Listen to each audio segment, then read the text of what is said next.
My name is Charles Murray. I'm the W.H. Brady Scholar here at the American Enterprise Institute. And seated on my right, as it were, is Jared Bernstein, who is a senior fellow at the Center on Budget and Policy Priorities. If you came here looking for a knockdown, drag-out debate, I'm afraid you're going to be disappointed.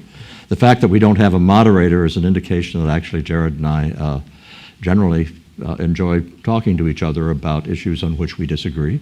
And I don't even know the extent to which we disagree on the topic. Well, you'll see. It's good that you do, because otherwise this would be pretty Too boring. much of a love fest. The topic tonight is a universal basic income, UBI. I had published a book on this in 2006. I've actually been interested in the concept since the 1980s. And I republished a revised version of it this year for a couple of reasons. One is that in 2006, I was saying, well, we couldn't afford it right now with the same budget we have, but we could afford it by about 2011. I was actually off by a couple of years. We passed the break-even point in 2009, but now we are well above the break-even point. In other words, we could implement the plan that I present in the book in our hands for less money than we currently have in transfers. And that situation is going to get dramatically worse, if you want to think of it that way, over the next several years, because we do have rising entitlement costs. We can look out pretty confidently into the future and see budget deficits that are extremely serious. And I would say that one way or another there has to be major reform. Congress does not do major reform unless it absolutely has to, and I think it will absolutely have to. That was one reason. A second reason is that much more than in 2006, I am aware of a huge shift that's taking place in the job market and is not 50 years down the road, it's 10, 20 years down the road. The obvious example are things like truck drivers and the advent of driverless trucks and driverless cars, which will be upon us probably within a decade. But actually the much scarier aspects in terms of just the sheer numbers and the nature of the changes are in white-collar jobs, where after decades of being overhyped, artificial intelligence is going to carve out very large numbers of jobs that up until now have been held by people often with college degrees, above average intelligence, having to make complex decisions, and a lot of those jobs are going to go away. Think travel agents in terms of things that have already been appearing. That was the second reason. Third reason is, and I'll just finish that off by saying, I think we are looking forward to a future in which living a satisfying life will still involve vocation, but it won't necessarily be vocation as defined in terms of a 9-to-5, 40-hour-a-week job. And the third reason is the same reason that I was interested in the guaranteed income back in 2006, and that is I think it offers a chance to revitalize American civil society. I'm going to make a very brief statement on what the plan consists of and what I would hope it achieves. Try to hold that within 10 or 11 minutes, and then Jared will have a chance to respond at length, and then we'll go on a back and forth on the things that we do disagree on, and we'll open it up for questions later. First, the basics of the plan as I present it. I will start out by saying that a universal basic income could be a disaster. I think if it were an add-on to the current system, it would be a disaster for all the reasons that a lot of people say it would be. However, if it replaces everything else, then both financially it becomes more feasible and a variety of good things, I think, happen that wouldn't happen otherwise. So we replace all transfers with the universal basic income. And by all transfers, I include in that Social Security, Medicare, Medicaid, all welfare programs, all agricultural subsidies, all corporate welfare, anything that constitutes a transfer from some American taxpayers to other American citizens, as opposed to things like police protection and national defense and so forth. It is in the amount in the plan of $13,000 per year for every person in the United States, citizen, who is 21 years or older. You need to have an electronic deposits into a known bank account to get the plan. There are some reasons for that stipulation. In monthly installments. Now, here is the stipulation I have in my plan is $3,000 of that must be used for health insurance. That is a very complicated subject. If Jared wants to get into that, I'm happy to do it. I'm going to leave it out of this initial presentation and say, look, one way or another, carve $3,000 of that out, and let's say we're talking in terms of money, disposable income, $10,000 a year. You can't live on $10,000 a year, you're saying to me. Well, you're right. If you want to live all by yourself, without reference to anybody else, that's true. And if you don't want to work at all, that's true. You can very easily make a decent living for yourself if everybody else has $10,000 a year and you're willing to cooperate. If you can get together with a boyfriend or a girlfriend or a relative or a friend or anybody else, just two of you, still not working, that's $20,000 a year.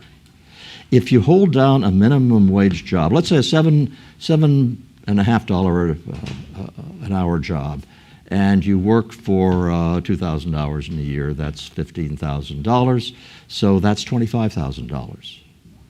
If you were living with someone else, that's $35,000. You can go through a lot of permutations and say that the universal basic income makes it really easy for people doing very ordinary things to live well above the poverty line, and forget the poverty line too.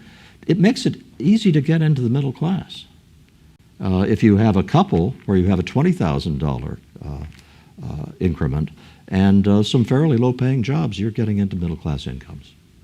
And with that comes progress against poverty that has eluded us for the last 40 years. It has all sorts of ways in making retirement, a comfortable retirement, easier than it is under Social Security, especially for low-income earners. A lot of these things are issues that I have to explicate to make my case, but I'll assert that and move on. A couple of features in the plan I think are really important, and let me pause for a moment. I know that this plan could never be enacted exactly as I specify it. When I say they're really important, what I mean is whatever version of this might actually be considered, the things I'm about to say, I think, need to be taken into account. One is you need a really high payback point. In my plan, I start to claw back some part of the grant at $30,000 of earned income. And at that point, you pay a 10% tax on every $1,000. There's a graduated tax schedule between $30,000 and $60,000. The point is this.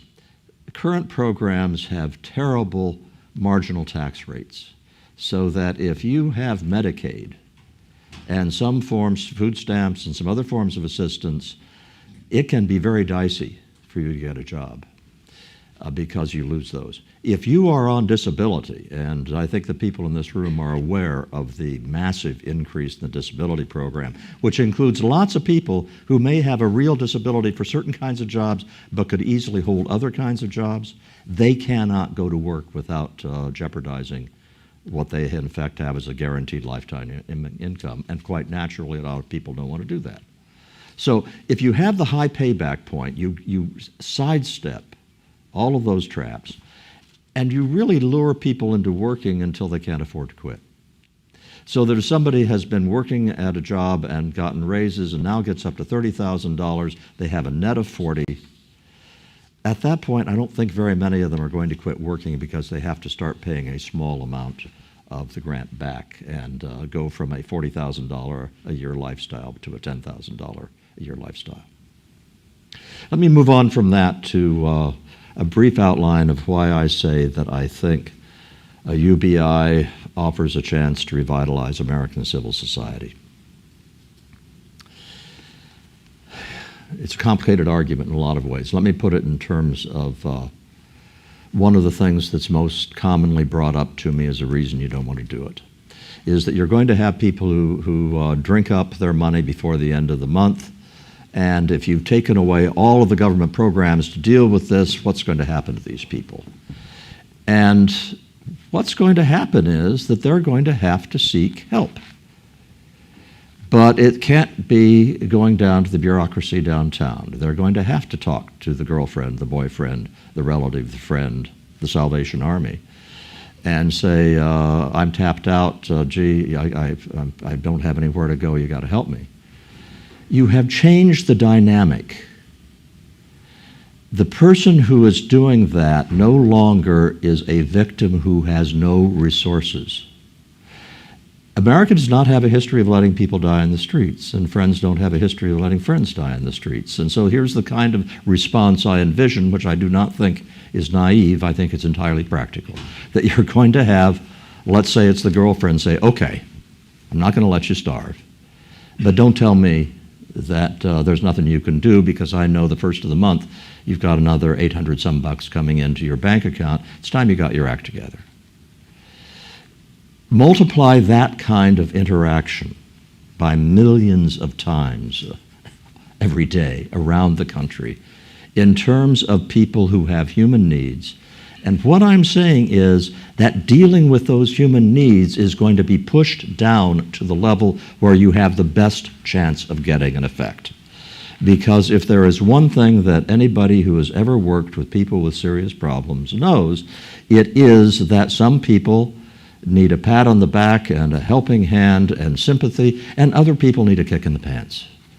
And the people who know best how to do that are the people who are closest to them, the people who are most ineffectual at doing that are government bureaucracies, because government bureaucracies must be run by rules, and rules are not very easily adapted to the complexities of human needs. But the ways in which it revitalizes civil society is not limited to the people who have lots of problems and need to have those problems addressed. It goes to one of the things that made America exceptional. Not exceptional in our eyes, bragging about the United States, but exceptional in terms of the Europeans' eyes who came over here in the 19th century and went home saying, we've never seen anything quite like this. And that is the extent to which American communities, especially in the North and West, dealt with their problems, forming associations, as Tocqueville famously described, but also in all sorts of informal ways. There were very few, if any, societies around the world which did it as we did.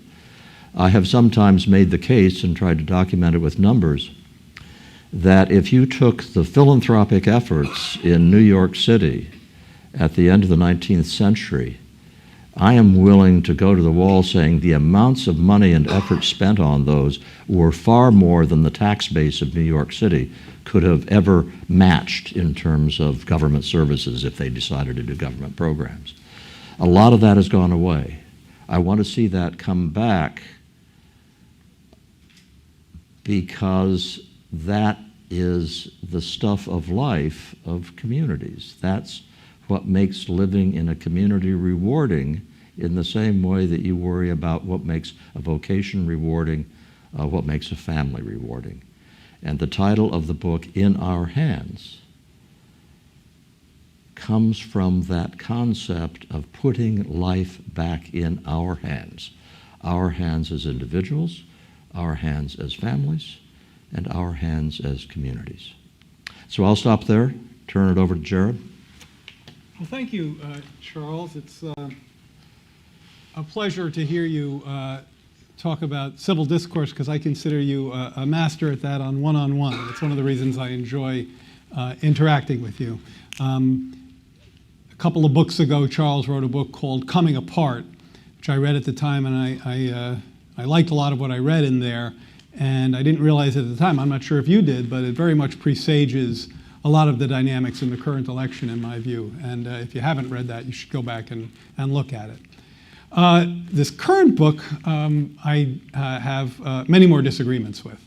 And what I'd like to do is talk about why I think Charles' idea for a universal basic income is misguided in the sense that it would compound some of the problems we have in our economy. It would get rid of a number of important programs that have evolved in ways that in which they're having their intended effect and extremely effectively and efficiently doing what they're supposed to do, which is not easy to do in social policy in an $18+ trillion economy.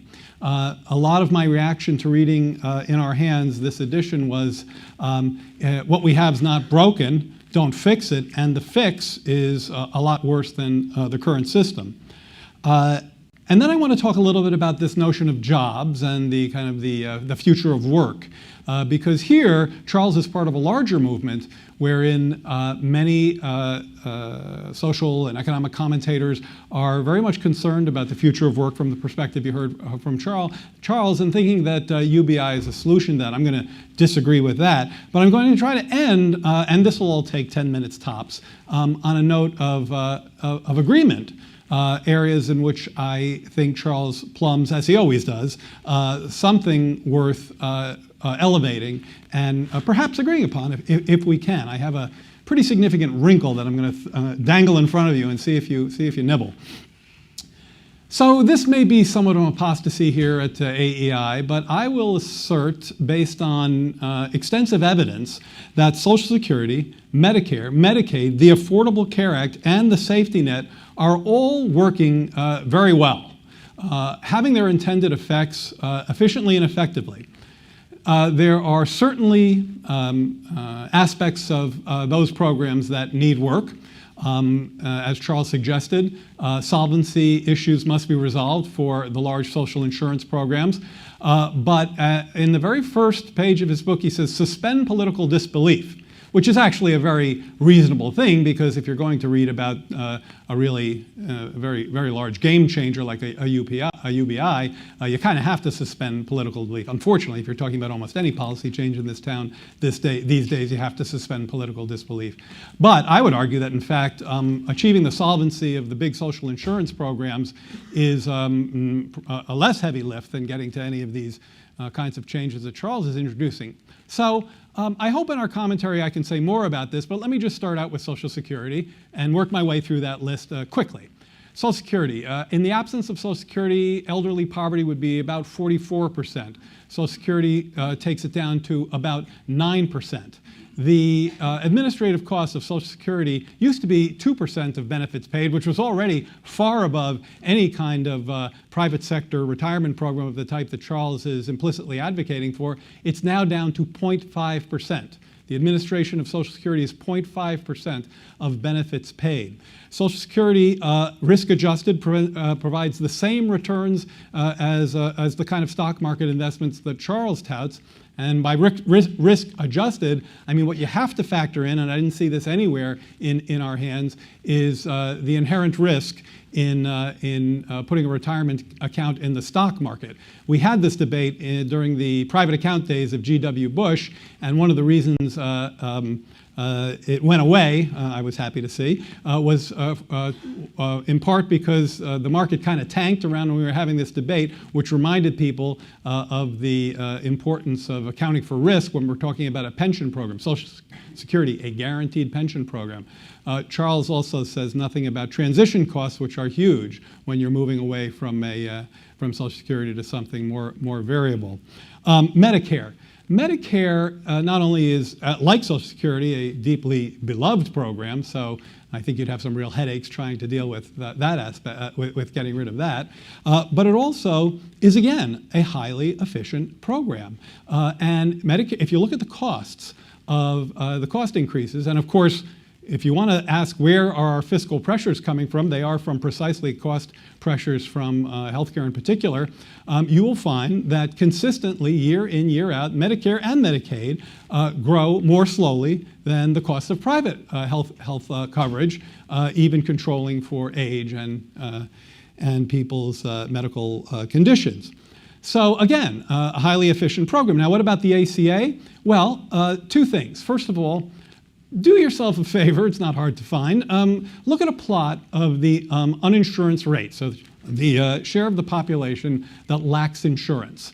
And draw a line where the ACA comes into play. If you do this for non-children, if you do this for adults, you'll see, especially working age adults, you'll see particularly what I mean. By the way, Charles would get rid of child insurance as well, CHIP. Draw a line where the ACA comes into play.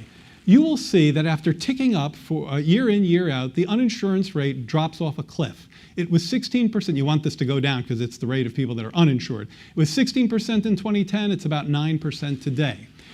The ACA, and this also has to do with changes in Medicare delivery, the ACA, if you look at projections of healthcare spending, the kinds of delivery measures that are in the ACA and other things that are going on at the same time, it's not all the ACA by a long shot, have reduced our projections of healthcare expenditures by 4 percentage points of GDP. That's something like $800 billion if you take this out a couple of decades, as CBO does. So these programs are proving to be both efficient, effective, and are, as we used to say, bending the cost curve in ways that are extremely important and that I fear going to the private sector solution that Charles advocates won't get us there. Now, the safety net. I very much disagree with Charles' assertions about the extent of work disincentives in the safety net. I think there may have been a time when that was more of a problem. There was a time when that was more of a problem. But over the last 20 years, the safety net has become increasingly conditioned on work. And in fact, if you're disabled, elderly, or a working person, the safety net is now much more tilted towards you than it is against you. Now, this causes another problem, which is we have a larger share of households in deep poverty who are disconnected from the job market. And by the way, here, a cash grant would probably be helpful on top of what we're doing already as opposed to replacing it. But we're not doing PowerPoints here, which is fine. It's probably as it should be. But let me describe a graph.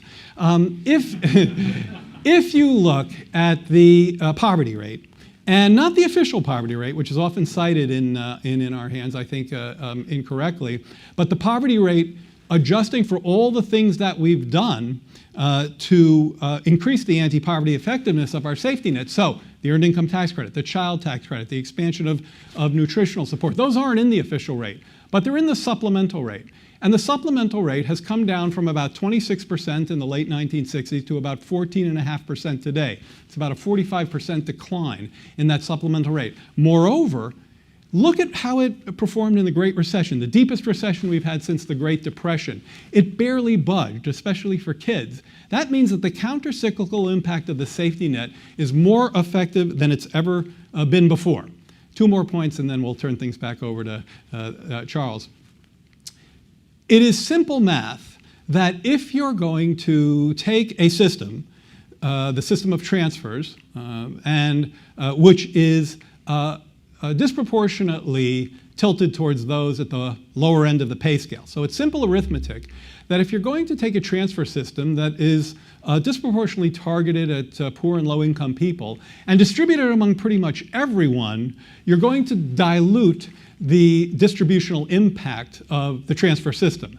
That is, you will be pushing back on the equity or the equality-inducing aspects of the safety net. So the safety net, as I've mentioned, offsets the increase in inequality, which we've seen in market incomes. UBI takes that away, pushes back the other way by taking a set of programs that are disproportionately targeted at the low end and diluting their anti-poverty or low-income effectiveness by distributing them broadly.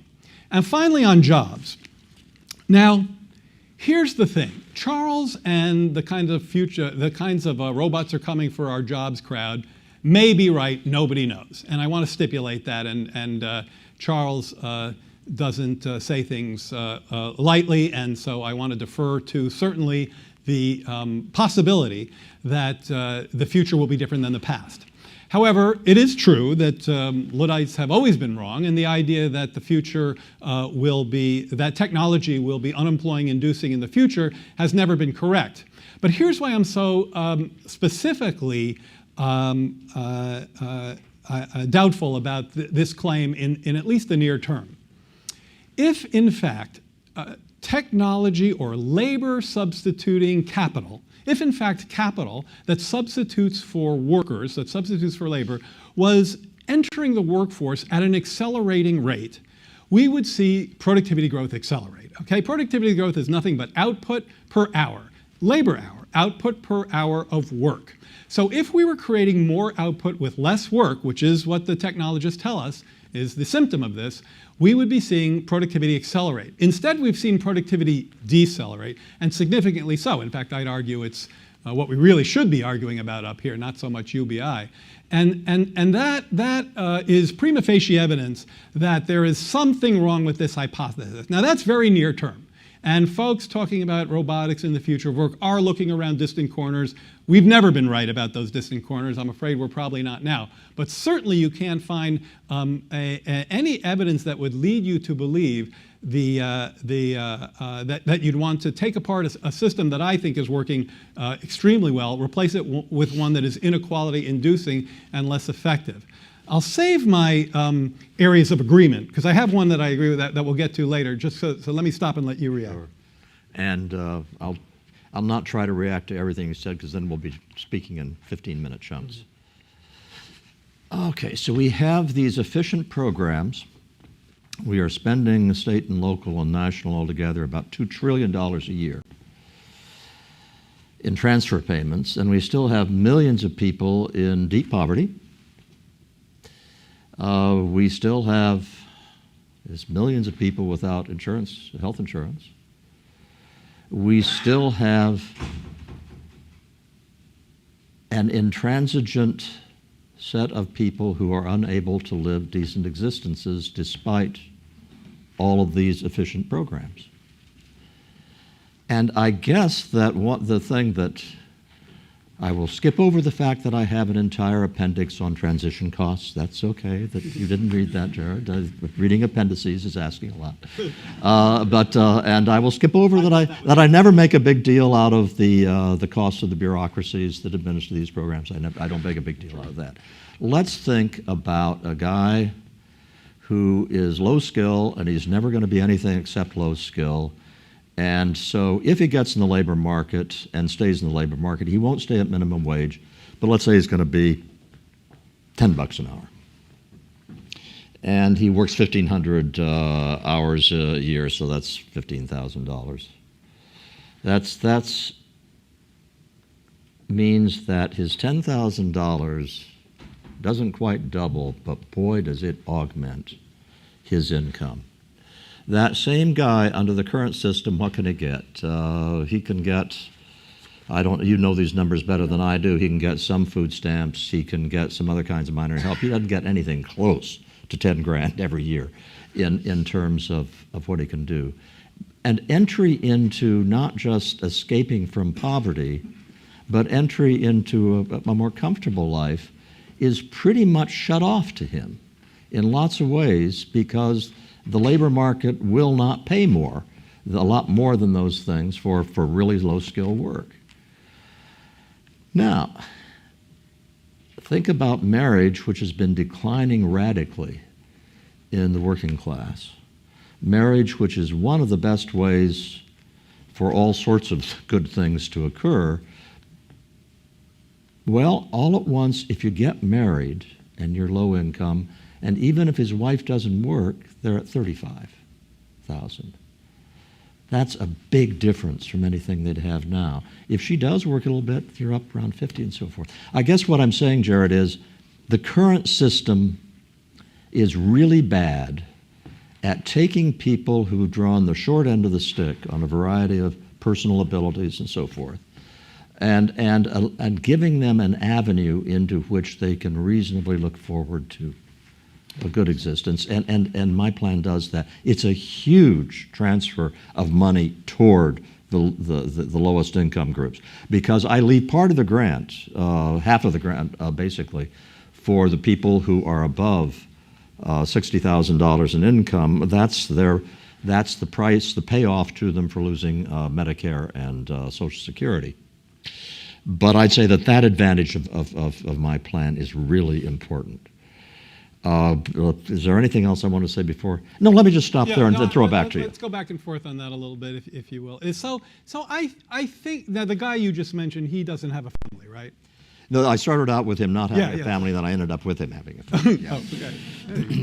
Oh, okay. So that guy is underserved by the system that I was touting. I agree with that point. And interestingly, one of the ways to help him, and this is just an aside because it's on the docket, and believe it or not, there's some bipartisan interest in doing this, is to expand the earned income tax credit to reach that guy.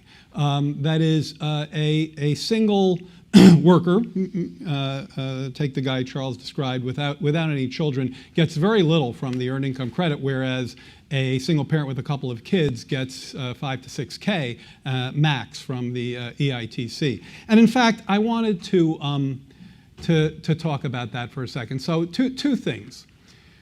First of all, the safety net should not be viewed simply in terms of lining up dollars and seeing who gets more. And by the way, if you did that, I still think I'd come out on top, because I was looking at some numbers. And some of this is pretty complicated because it involves a lot of calculations about benefits and intersection of different programs. But a colleague of mine at the Center on Budget was showing me some work suggesting that the bottom fifth gets on average about 15K a year in the kinds of transfers that we're talking about. And that's before Social Security. And that's important, as I'll suggest in a minute. So it is not clear. So I think my mathematical point about if you're just going to diffuse a bunch of transfers well up the income scale, even given your marginal tax rate on higher income people, you'd still be distributionally, that would be distributionally disequalizing.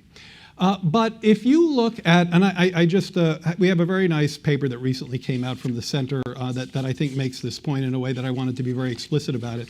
So if you take a mom with a couple of kids, and she's working half-time at the minimum wage, she ends up with an income based on the benefits of her food stamps, or SNAP, nutritional support. It's over $6,000. Her EITC is $3,000. Her child tax credit's close to $700.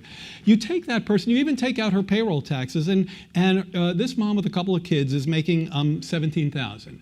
Now, she, instead of working half-time at the minimum wage, she doubles her effort and is working full-time. And the minimum wage stinks. $7.25 is too low. We might even agree on that. So this is a very low minimum wage. Double her work at the minimum wage. So this gets to Charles' point about work disincentives. Does she end up with less? Does she end up doing worse? Well, in fact, she loses about 1,500 in food stamps. She more than makes up with that, with another 2,500 in EITC and about another 1,300 in a child tax credit. Her income goes from about 18,000 to about 26,000. 18,000 to about 26,000. That's the work incentives currently built into our system. Now recognize that as that's going on, she is contributing to Social Security. In fact, she's paying payroll taxes. Now Social Security is the part of Charles, getting rid of Social Security is the part of Charles' plan that I dislike the most. Because what Charles then does is he says everybody should invest in the stock market. They should put $2,000 a year in the stock market. There's no rule that they have to do that. This is Charles admonishing them, and I agree with his admonishment. That's what you should do. Well, guess what? A lot of people won't do that. They won't do it because they can't afford to do it. They might not do it because they have a hyperbolic discount rate, meaning they're just not giving a crap about the future. It's a different way of saying the same thing. Charles' solution in this case is a variable pension. Right? It's not a guaranteed pension like Social Security, it's a variable pension. And if they happen to retire in a bad year, boy, they're going to feel it. So again, this is the private account debate that I'm happy to have once again, although we did dispatch it, I think, pretty thoroughly. So let me stop there. Okay. Now, here I have an issue because I want to move the topics along. A lot of people don't get Social Security. You can be 65 years old, and under a variety of conditions, you either get very little Social Security, you get none at all. Everybody, if they have been utterly improvident all their lives, they haven't saved a penny, they got their 10 grand. If there are two of them, they still got the 20 grand. Let me just make a blanket statement, and we'll say that Jared and I, to be continued.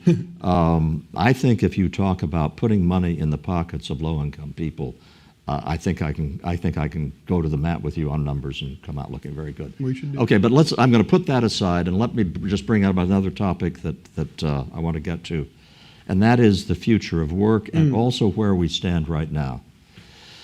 Labor force participation has been dropping, especially, of course, notoriously among whites, and even more notoriously among white males. We are now down at historically unprecedented rates of able-bodied males of prime working age who are out of the labor force, and that has been secularly increasing. In addition to that, we have the question of the jobs. I absolutely grant you the Luddites have been wrong for 2 centuries, okay? This time is different, is a very dicey proposition to make. I would argue with you that with the previous transitions, you could have a rational person who could have foreseen that things weren't going to be so bad, that when buggy whips were no longer needed and horses were no longer needed, that a person could have quite reasonably said, yeah, but you'll need mechanics. You'll need these other kinds of things that are going to generate jobs. What do you need to replace the jobs of the drivers, one of the largest employment sectors in the country who are going to be without jobs? What are you going to do with millions of white-collar? Here's Jared. I got to raise this quickly. And as a guy who's written about IQ, I know the morass into which I am stepping. But the fact is that you have, I'll put it in terms of IQ. We had a society in which you have an IQ of 105, 110, which is above average. There were a whole lot of really good paying jobs because you could do things that required the ability to make these kinds of judgments. And it is really scary to which massive numbers of those jobs are going to disappear. And there are examples I could give to you. Let me put it this way, Jared. Can I prove to you that this time is different? Certainly I can't in the confines of this hour. I would have a hard time doing it if we'd spent 3 hours on it. It is something I think all of us ought to be thinking carefully about. Because I agree with that. We are looking at it, and just one final comment on this. The decline in social capital that Bob Putnam made famous with Bowling Alone has continued. And a lot of the reasons it has continued have to do with the fact that some other good things occurred, such as women going into the labor force and having the opportunity to go into the labor force. I think that was a good thing. Good things can have collateral effects that aren't so good. And one of those collateral effects was that an awful lot of what women contributed before they were in the formal labor force were huge amounts of social capital in the form of just making communities work. I am not in any way, in any form, let it be perfectly clear, I am not recommending that we encourage women to get out of the labor force. I am saying that the UBI would make it possible for women who want to be out of the formal labor force and at home, raising children and being deeply engaged in the community. It makes it easier for that to happen, and that's a good thing. It also opens up ways in which guys who do not have a place in the labor force to come will be able to find ways in which they can legitimately say to themselves, I'm doing stuff where I live that is valued, and if I weren't doing it, I would be missed. And I think those are important collateral things for you. How about I make a closing statement? And then we'll go to questions. Yeah. Because you land in a place that there may be some agreement. One of the things I like about a universal income of some sort is it does allow people not to take really lousy jobs they don't want, and in that sense increases their bargaining power. In my judgment, as someone who's been a student of the wage distribution for about 3 decades now, is that the lack of bargaining power is a critical deficit for low-income people. So here, let me close with a final critique of the idea, but then again suggest an idea that maybe there's common ground. What we It was interesting to me to hear Charles say, you know, I left out defense, I left out police because these are expenditures that don't count as transfers, and I agree with that. These are agreements that society has some public goods that they want to fund. Well, I cast a broader umbrella of public goods than I think Charles does, and certainly most libertarians do. But it's one that I think I share with most Americans, and that's the idea of investments. Investments in retirement security, such that we as a nation have agreed back since the 1930s that we're going to have a guaranteed pension for the elderly.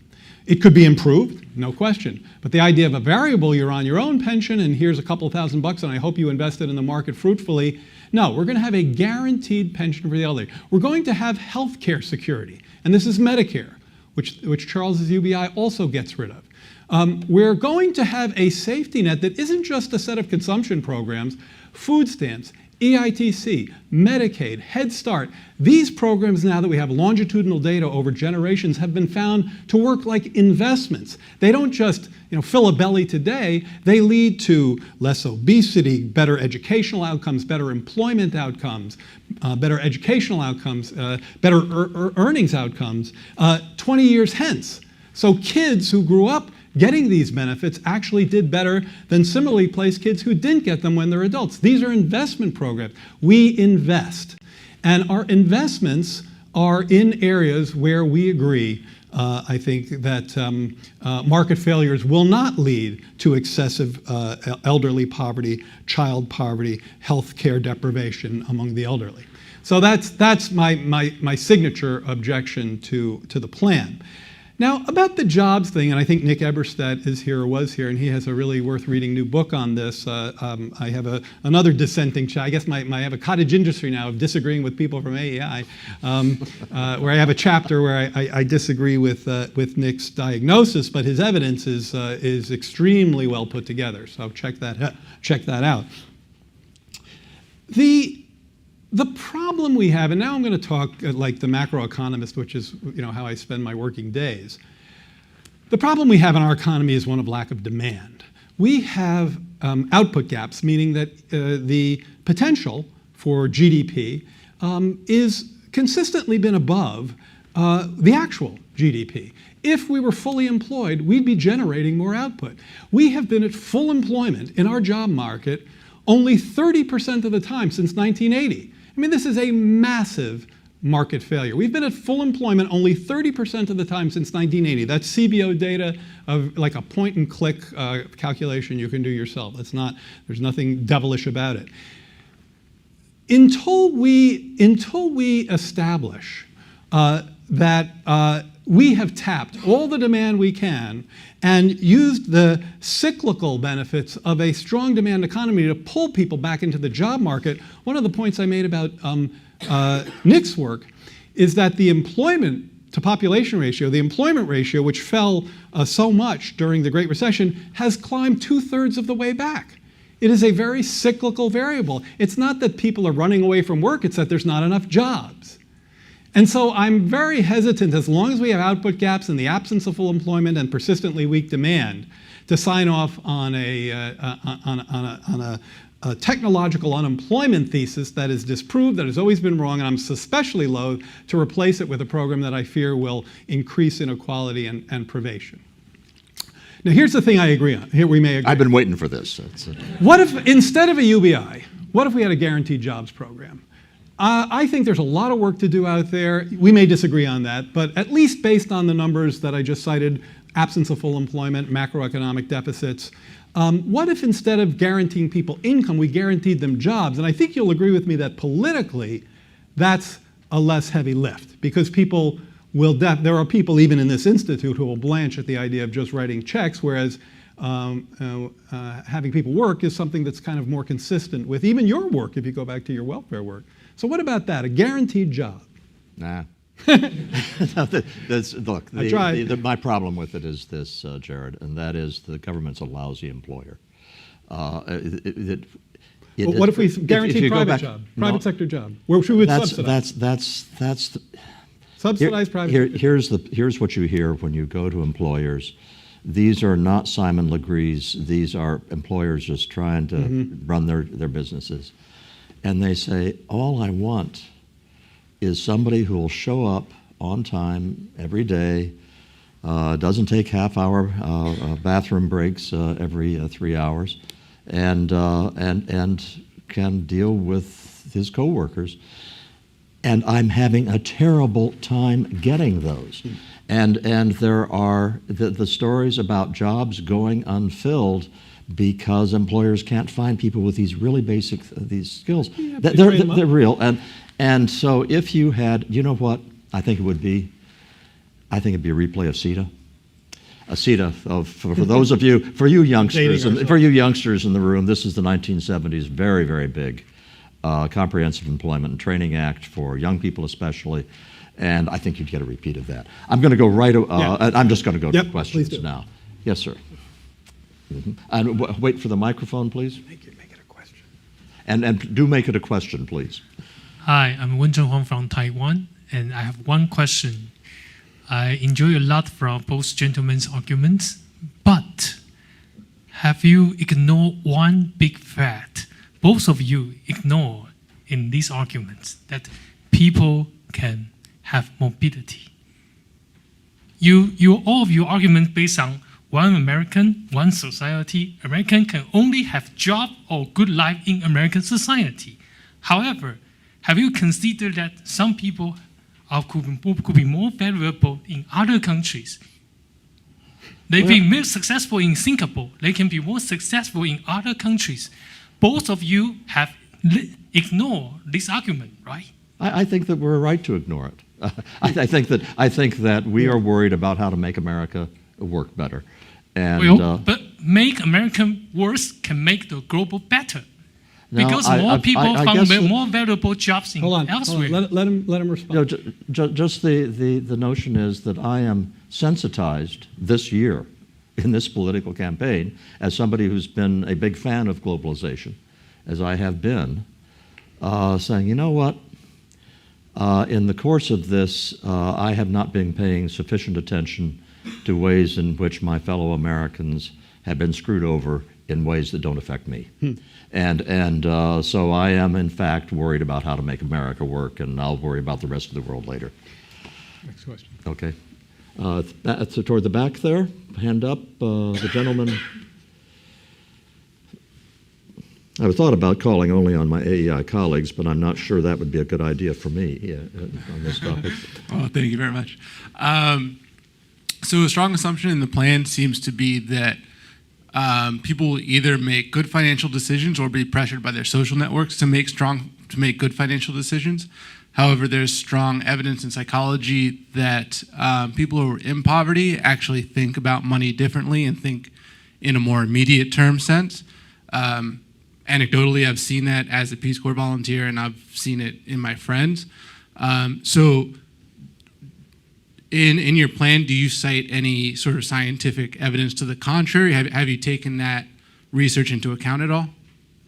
My basic statement about this is, even if everybody squanders everything and makes no provision for their retirement whatsoever, they're getting their $10,000 a year until they die. And if you are two of them, that's $20,000 a year. So that is the completely improvident, the completely stupid and unthinking and no future time horizon. But I will tell you what you can kind of guarantee, and that is that certain things about money, if everybody has 10 grand, and about investments that are common knowledge among the people in this room, will be the topic of conversations in barber shops and in cafes and bars in ways they aren't now, such as, you know what, somebody's going to walk into the bar and they've got this great get-rich scheme where they're going to buy tulips. And yeah, there will be people who do that, and there are also going to be lots of other people around the bar rolling their eyes and say, you know, what you need is a really diversified portfolio. Things that are not said in bars now and in barbershops now are going to be a lot more widely spread then. And it's part of something that Jared and I did not get to at all. The ways in which, when everybody has 10 grand, the dynamics change within communities and how people talk to each other and the assumptions they make about each other, about victimhood and all the rest of that, but I won't go off on that. Let me respond also. So, that's an objection that I have as well, as I tried to suggest in my comments. I worry that people will underinvest or inadequately invest, and especially I can't imagine why we would break a system that guarantees a pension now, which on average pays more than $10,000 a year. But it doesn't guarantee to everybody. So that's the thing. I mean, again, this will be for our argument on the blogs after this, but I think Social Security is actually an extremely pervasive program, and any citizen who's been in the country for the requisite amount of years is going to get Social Security either themselves or through their spouse. But let me just say this. Where I have a similar objection that did come up is in Charles' healthcare plan. So this is basically it's a catastrophic plan where this is where you have to take $3,000 off the top of the demo grant and buy this catastrophic healthcare in the private market. And so this is basically just a very high deductible plan. And here the psychology that the questioner mentioned comes into play as well. Because what we have found is that, especially for low and even middle income people who have a high deductible plan, it doesn't make them more price conscious. It doesn't make them shop more adequately for insurance. What it does is they don't go to the doctor when they're sick. And so it ends up actually costing more because they don't get preventive care. Let me see who I'll go here and then I'll go back there. Oh, familiar. Robert Rector, the Heritage Foundation. Could you speak up a little? Robert Rector, the Heritage Foundation.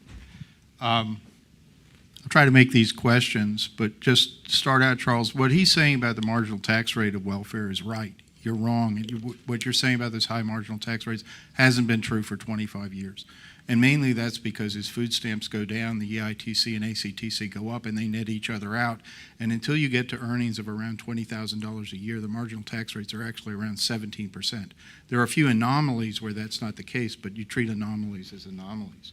Secondly, you talk about, making progress against poverty, making progress against deep poverty. Well, you know perfectly well that the reason we have deep poverty and poverty is because the EITC and food stamps and public housing aren't counted as income. And if you count those things as income, then you cut the poverty rate at least in half. The deep poverty rate essentially disappears for families with kids.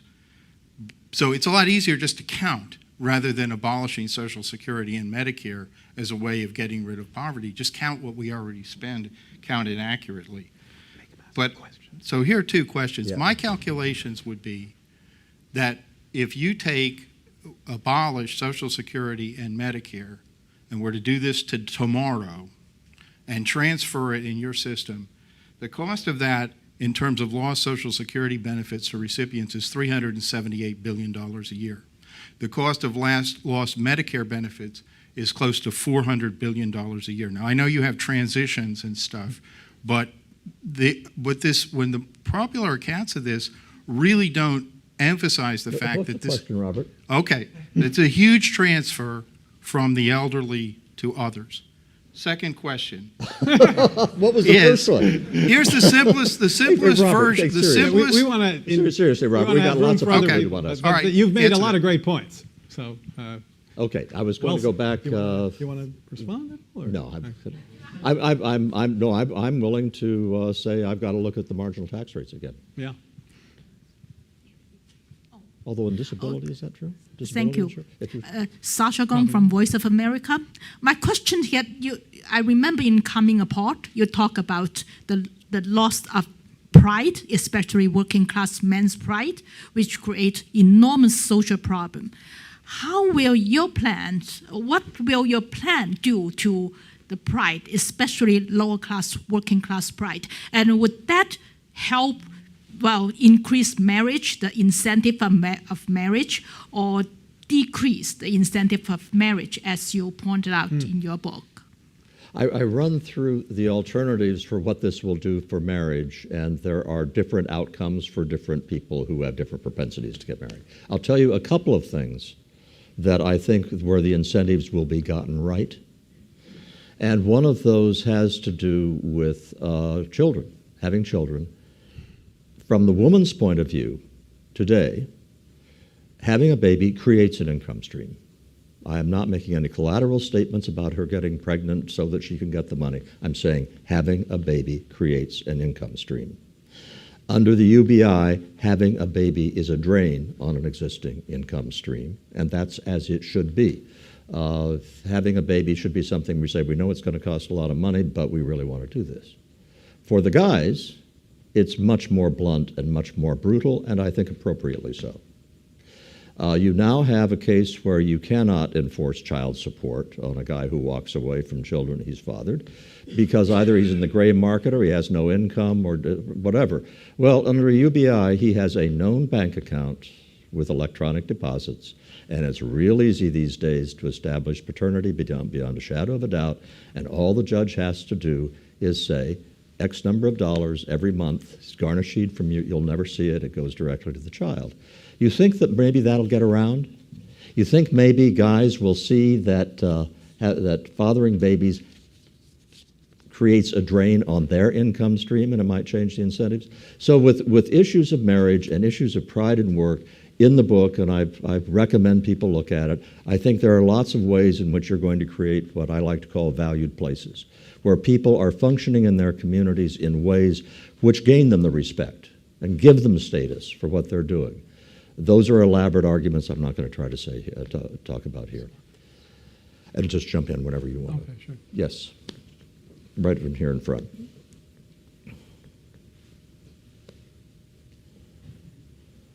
Thank you very much, both of you. John Graham, National Center for Policy Analysis. My question is, going back to, say, the civil society, restoring civil society, and looking back at, for example, 19th century New York, what would be both gentlemen's explanation for why voters decided that wasn't good enough, and over the last century we've added on a federal welfare state? And to sort of suspend our political disbelief, if Paul Ryan got up tomorrow and said this is it for the next term, wouldn't the Catholic Hospital Association be first in line saying, no way, Jose? So those organs of civil society don't really want what you're proposing. You know, I'll be real quick with my response to that. Books have been written about that question, okay? But I will say, to me, one of the things is that the first programs that were done first for the people who were the greatest objects of sympathy, namely widows with children. That's where we've got the first national welfare program. And the second thing is, it seemed simple at the time. And that was true also in the 1960s and incrementally as the welfare state built up. People don't have jobs? Give them jobs. People don't have skills? Well, send them to job training. Mothers don't know how to take care of their children? Teach them parenting. It seemed to be simple. And it was only after you began to get these layers built up that it became obvious that you've got all sorts of moral hazard problems, you've got all sorts of implementation problems. It's not simple. But by that time, a great deal of what had formerly been assumed to be the responsibility of families and communities, it's the government's job. So, I mean, I really have a very different view of that. Let me put it this way. You know, look around at every advanced economy. Do you see any UBI schemes? Answer, no. Do you see any, quote, welfare states? The answer is in every single one, okay? And by welfare states, which it becomes very much a pejorative, what I'm talking about are advanced civil economies that decide that our elderly should not be poor, our elderly should not be health insecure, that in fact, it's better to provide low-income moms with kids with the resources they need to raise their child as opposed to somehow deprive them as some kind of punitive measure. What you see in every country is way more of this type of social intervention than we do here. And if anything, we've moved closer to some of that, at least when it comes, as Robert was saying, to some of the programs that incent work. And I think this is a positive thing, the child tax credit, the earned income tax credit, in part because we recognize that it is bringing in the political view, in part because we recognize that it is consonant to Americans to consider work as a ladder out of poverty. And People who aren't on these programs have to work to get out to be non-poor. Seems fair that others should have to work as well. That I think is a general mindset. And so that's why I, at the end of the day, say if we're going to actually solve some of these problems, and I agree with Charles and Nick that there are a lot of guys who ought to be working but aren't, we ought to guarantee them jobs. And in fact, during the recession, during the Recovery Act, we had a program, a subsidized job program. We subsidized wages to the tune of 80 or 90%. This is the TANF Emergency EF program. We subsidized wages in private or public sector jobs to the tune of 80 or 90%, employed about 260,000 people, time limited. I thought it was a pretty successful program. We have come to the end of the time. I will just close by saying that in a year which has been characterized by incredible polarization, when people who disagree with each other, it has been assumed, must hate each other, I think Jared and I have done a terrific job. Thank you. It's always great to Yes, it was. I agree. We have a